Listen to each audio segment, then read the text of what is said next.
Good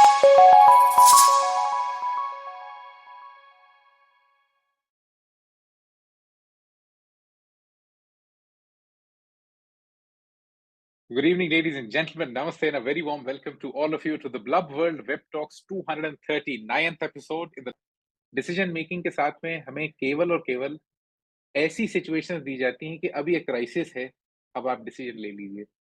Is that the right way to teach decision making?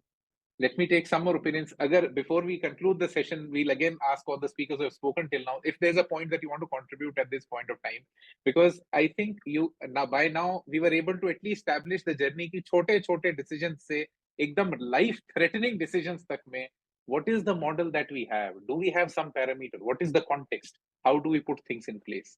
Let's try to know from them. Sartaji, I think you'll now be able to unmute yourself.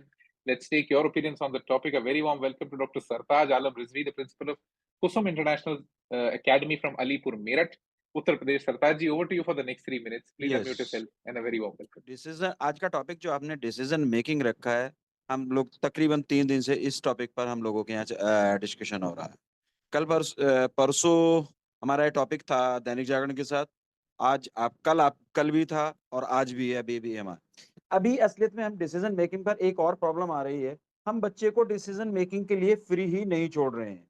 कहीं भी वो at home, at the society, at the classroom, कहीं भी हम उसको free नहीं छोड़ रहे हैं. सवाल उठता है कि हम उसको कैसे फ्री छोड़ें. सवाल ऐसे उठता है कि मुझे बचपन में जब मैं पढ़ता था तो एक एग्जाम्पल पढ़ाया गया था कि एक छोटा-सा बच्चा होता है, उसको आप छोड़िएगा और अगर वो उस टाइम पर एक दिया जलता था जिसको लालटेन बोला जाता था, उसको छूने दीजिएगा.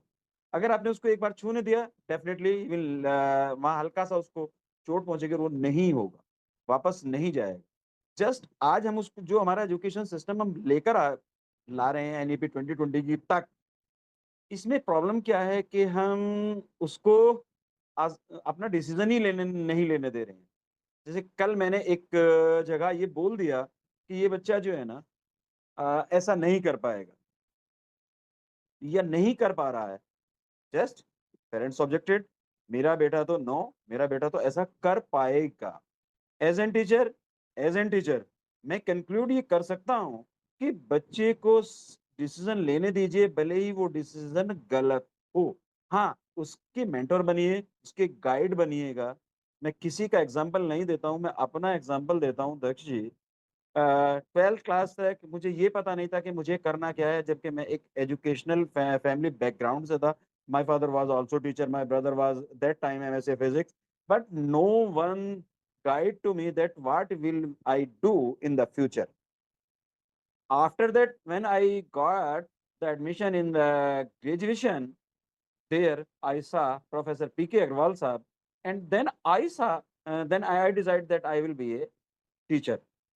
Then he he guide me every day, he guides to me. So हम ये कह सकते हैं कि अगर हम बच्चे को उसके निर्णय लेने के लिए उसे फ्री छोड़ दें, उसको सही गाइड कर लें, तो बेहतर होगा. Thank you so much, Sartaj ji. And I think a very good example कि जहां आपने एटलीस्ट जगह देनी शुरू करी कि बच्चा समझ पाए, उसे एटलीस्ट वो एक सेफ स्पेस लगे कि हाँ, there's somebody who's going to listen to me, कोई मुझे सुनने वाला है.